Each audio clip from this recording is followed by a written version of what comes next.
بسم اللہ الرحمن الرحیم. السلام علیکم. بیوٹیفل کشمیر، کشمیر کی حسین وادیاں، جنت کا اگر ایک ٹکڑا اس دنیا میں ہے، اس یونیورس میں ہے تو وہ جنت کا ٹکڑا ہے کشمیر. ایک اتنی خوبصورت اور امیزنگ جگہ جہاں پہ اسپیشلی جب ہم آکوپائڈ کشمیر کی بات کرتے ہیں تو ہر انسان کی خواہش ہوتی ہے کہ کسی طرح وزٹ کر لے. اور یہ میں صرف ہمارے پاکستانی بھائی بہنوں کی بات نہیں کر رہی، پوری دنیا کے لوگ کشمیر کو دیکھ کے رش کرتے ہیں کہ کتنی خوبصورت جگہ ہے، لوگ کتنے پیارے ہیں، کتنی ونڈرفل جگہ ہے. لیکن جہاں پہ ایک وہ جو کہتے ہیں نا ویژول پوائنٹ آف ویو سے بڑی خوبصورت جگہ ہے، وہاں پہ جو ظلم کشمیری بھائی بہنوں پہ ڈھائے جا رہے ہیں، بچوں پہ، بزرگوں پہ، وہ ایک بہت بڑی ٹریجڈی ہے. ویورز، آج 5 فروری ہے، کشمیر ڈے، بلیک ڈے بھی کہا جاتا ہے، کشمیر سولیڈیرٹی ڈے بھی کہا جاتا ہے. ویورز، یہ دن ہم اپنے کشمیری بھائی بہنوں کے ساتھ مل کے اس لیے مناتے ہیں اس پاکستانی سے کیونکہ سولیڈیرٹی یعنی کہ ہم اپنا ساتھ دکھانا چاہتے ہیں. ہم اس پاکستانیز یہ پروف کرنا چاہتے ہیں کہ ہم آج بھی ڈے 1 سے ساتھ کھڑے ہیں اور آج بھی کھڑے ہیں اور ہمیشہ کشمیر کے ساتھ کھڑے رہیں گے. کشمیر کی آزادی کے لیے کشمیری بھائی بہنوں کے ساتھ کھڑے ہیں کیونکہ ہم سب کی، ہمارے کشمیری بھائی بہنوں کی اور پاکستانیوں کی سب کی یہی خواہش ہے کہ ایک دن کشمیر بنے گا پاکستان. لیکن اس فیکٹ کو، اس خواہش کو ایک فیکٹ یا ریالٹی بننے میں اکراس دا بارڈر جو معاملات اور مسائل کھڑے کیے گئے ہیں، اس کی وجہ سے ہمارے کشمیری بھائی بہن سفر بھی کر رہے ہیں، ایک بہت ٹف ٹائم سے گزر رہے ہیں اور یہ مشکل وقت بہت عرصے سے فیس کیا جا رہا ہے. جب سے آزادی ہوئی ہے، پاکستان ایک انڈیپینڈنٹ کنٹری بنا ہے، تب سے مسئلے مسائل کنٹینیو کرتے رہے. اب سچویشن ایسی جگہ پہ کھڑی ہے کہ اگر میں آپ کے ساتھ فیکٹس اینڈ فگرز شیئر کروں، میں آپ کے ساتھ کیا شیئر کروں. ابھی کچھ دیر کے بعد جب ہم اپنا سیگمنٹ سٹارٹ کریں گے جہاں پہ ہمیں ایکسپرٹس جوائن کریں گے اور ہم کشمیر کی بات کریں گے تو تب آپ کو پتہ چلے گا کہ اس وقت آن گراؤنڈ کیا صورتحال ہے. مسئلہ پتہ ہے کیا ہے ویورز؟ جو چیز وائرل ہو جاتی ہے نا، جو چیز بار بار سوشل میڈیا پہ نظر آ رہی ہوتی ہے، اس کے بارے میں سب بات بھی کرتے ہیں اور وہ ریالٹیز سب کے ذہن میں فیکٹس کے طور پہ آتی ہیں. لیکن جو چیز نظر نہیں آ رہی ہوتی نا، یا جس چیز کے بارے میں بات نہیں کی جا رہی ہوتی، وہ چیز سائیڈ لائن ہو جاتی ہے. کشمیر میں ایک بہت سی زیادتیاں، بہت نیگیٹیوٹی، بہت ٹف ٹائمز ہمارے کشمیری بھائی بہنوں نے فیس کیے. لیکن ایک سب سے بڑی زیادتی یہ کی کہ میڈیا بلیک آؤٹ کر دیا کہ کسی بھی طرح سے وہاں کی خبریں ہم تک نہیں پہنچ سکتی اور ہم ان لوگوں سے کمیونیکیٹ نہیں کر پاتے. اور اگر کوئی کسی طریقے سے کمیونیکیٹ کرنے کا طریقہ ڈھونڈ لیتا ہے یا کوئی چیز لگا دیتا ہے تو بس بھائی اس کی زندگی تو ختم. پھر کسی بھی طرح سے اس بندے کو پکڑ لیا جاتا ہے، اس کو اریسٹ کر دیا جاتا ہے یا اس کو غائب کر دیا جاتا ہے. تو اپنے دکھ، اپنے پرابلمز، اپنے ایشوز کوئی فیکٹس کے طور پہ پٹ فارورڈ بھی نہیں کر سکتا. مجھے یاد ہے کہ 2 سال پہلے حیران پریشان ہکا بکا تھی میں کہ حالات کیا ہو گئے ہیں. مطلب چرند پرند مر رہے ہیں، جو اتنی خوبصورت وادیاں، وہاں پہ درخت کاٹ دیے گئے ہیں، حالات اتنے وہاں پہ خراب کر دیے ہیں. بچے اسکول نہیں گئے، جو بچے 6-7 سال پہلے پیدا ہوئے تھے وہ انہوں نے تو اسکول کی شکل ہی نہیں کبھی دیکھی. یوتھ غائب ہے، ینگ لڑکے اور اسپیشلی ینگ لڑکے، لڑکیوں کو بھی غائب کر دیا جاتا ہے. It's a horrendous situation.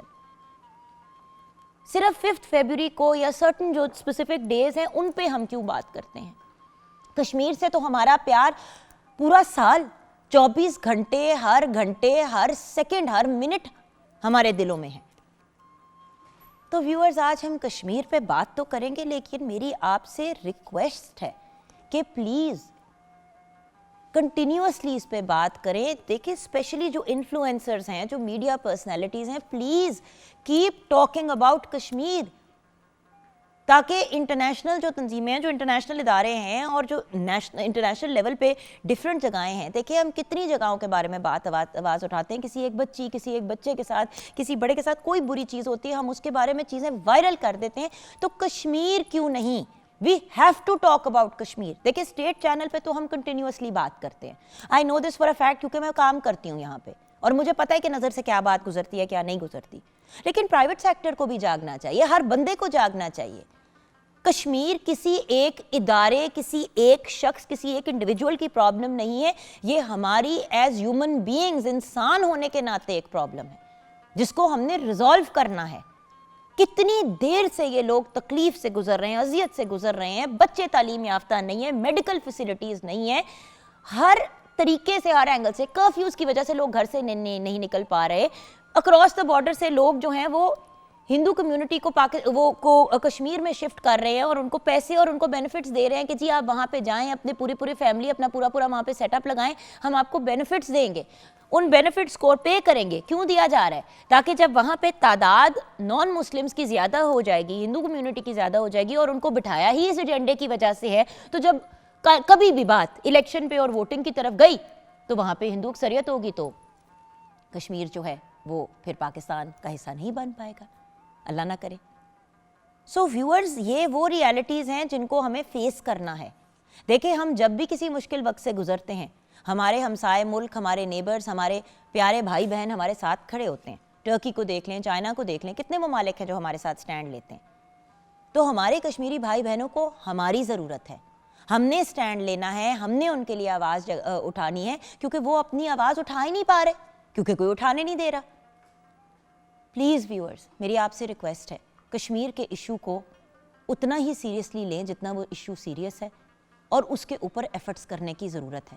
اور جب لوگ کہتے ہیں نا ہم کیا کر سکتے ہیں، ہر ایک انسان کے پاس ایک آواز ہے، اور اس آواز کو اپنے ویریس پلیٹ فارمز پہ جب آپ اٹھائیں گے تو کیسے ہو سکتا ہے کہ فرق نہیں پڑے گا؟ 100% پڑے گا، لیکن آپ کو بولنا پڑے گا، آپ کو ڈیلی آواز ریز کرنی پڑے گی. جہاں ہم دوسری چیزوں کے بارے میں بات کرتے ہیں، اور ان کے لیے بھی آواز اٹھانا بہت ضروری ہے. بائی دا وے ویورز، کہیں بھی نا انصافی، ظلم ہو رہا ہو، ہمیں آواز اٹھانی چاہیے، بہت اچھی بات ہے. لیکن کشمیر، یہ تو ہمارے بھائی بہن ہیں. کتنے کشمیری یہاں پہ، ہمارے شو کا حصہ کتنے پیارے ہمارے کشمیری بھائی بہن رہتے ہیں. بہت ایسے لوگ جو وہاں سے اسکیپ کر چکے ہیں، اور بہت سے ایسے لوگ جو آزاد کشمیر میں رہے ہیں لیکن ہیں تو کشمیری. پلیز ویورز، سوچیں اس کے بارے میں. 042992000648 پہ آپ کال کر سکتے ہیں. اینڈ مارننگ ایٹ ہوم ہمارا فیس بک کا پیج ہے. آئیے دی پیاری بہن شیف طیبہ الطاف کی طرف بڑھتے ہیں. السلام علیکم. وعلیکم السلام. کیسی ہیں جوگن آپ؟ میں بالکل ٹھیک ہوں. ایک ایسا دن، جی، ایک ایسا ٹاپک جس پہ ہر روز ڈفرینٹ جگہوں پہ بات کرتی ہوں. اکثر گلا کرتی ہوں کہ یار ہم کتنی چیزوں پہ بات کرتے ہیں. اگر روڈ پہ کوئی ہم ایسا واقعہ دیتے ہیں کہ ٹریفک پولیس نے کسی کے ساتھ کچھ ایسی ویسی بات کی، یا کسی نے کسی سے گاڑی سے اتر کے کسی پولیس والے سے بدتمیزی کی، تو دیکھیں کہ ہم لوگ کس طرح، مطلب کتنی چیزوں پہ اوپر ہم آواز اٹھاتے ہیں. تو یہ تو ایک پورا نیشن ہے جس کے ساتھ زیادتیاں ہو رہی ہیں. بالکل. اس میں جوگن ایک چیز ایڈ کرنا چاہوں گی کہ اسلامک پوائنٹ آف ویو سے کہا جاتا ہے کہ اگر آپ میں جو ہے آپ کوئی برائی یا کوئی ظلم ہوتا دیکھتے ہیں تو اس کو ہاتھ سے روکیں. اگر آپ کی استطاعت نہیں ہے تو پھر آپ اس کو زبان سے جو ہے وہ برا کہیں. اگر وہ بھی نہیں کر سکتے تو پھر آپ اس کو دل میں برا جانیں. تو ہمارے پاس تو اتنا بڑا پلیٹ فارم ہے. اور دیکھیں بات یہ کہ یہ اس پہ میں صرف اتنا کہتی ہوں کہ دل میں صرف اس بات کو آپ نے برا نہیں سمجھنا، کیونکہ آپ دل میں برا سمجھ رہے ہیں لیکن کوئی آپ کی بات کو لفٹ نہیں کرا رہا. بالکل. ہم نے ایک بات ریئلائز کر لی ہے کہ جب آپ سوشل میڈیا پہ اور آن لائن اپنے ڈفرینٹ پلیٹ فارمز پہ ایک آواز اٹھاتے ہیں اور اٹھاتے ہی چلے جاتے ہیں تو فرق پڑتا ہے. بالکل. پوسٹ کرنے سے فرق پڑتا ہے، کچھ کہنے سے لوگ سنتے ہیں. بھائی ریلز ہیں، 1 منٹ کی آپ ریل ہی بنا دیں یار، کہ بھائی آواز اٹھائیں. اور پلیز انٹرنیشنل کمیونٹی سارے کہاں، کیا پتا یار کسی ایسے بندے تک آپ کی آواز پہنچ جائے جو اتنا انفلوئنشل ہو، کچھ کر سکے، اور شاید آپ کی اسے ایک آواز اٹھانے سے ہی فرق پڑے. So let's all promise and commit to ourselves کہ ہم ایک ایفرٹ بنائیں گے، بالکل کریں گے. اچھا، آج ہم کچن میں کیا بنا رہے ہیں؟ کچن میں آج ہم بنا رہے ہیں دیگی چنا پلاؤ. اور اس کے انگریڈینٹس میں آپ کو بتا دیتی ہوں. دیگی چنا پلاؤ کے لیے چاول 1 کلو، سفید چنے آدھا کلو، نمک حسب ذائقہ، سرخ مرچ پاؤڈر 1 کھانے کا چمچ، زیرہ 1 چائے کا چمچ، کالی مرچ 1 چائے کا چمچ، تیز پتہ 3 سے 4 عدد، لونگ 1 چائے کا چمچ، دار چینی 2 سے 3 عدد، تیل حسب ذائقہ، ہری الائچی 2 سے 3 عدد، اچار 2 کھانے کے چمچ، تڑا مرچ 1 چائے کا چمچ، ادرک لہسن کی پیسٹ 2 کھانے کے چمچ، پیاز 4 سے 5 عدد، ٹماٹر 3 سے 4 عدد، اور املی حسب ضرورت.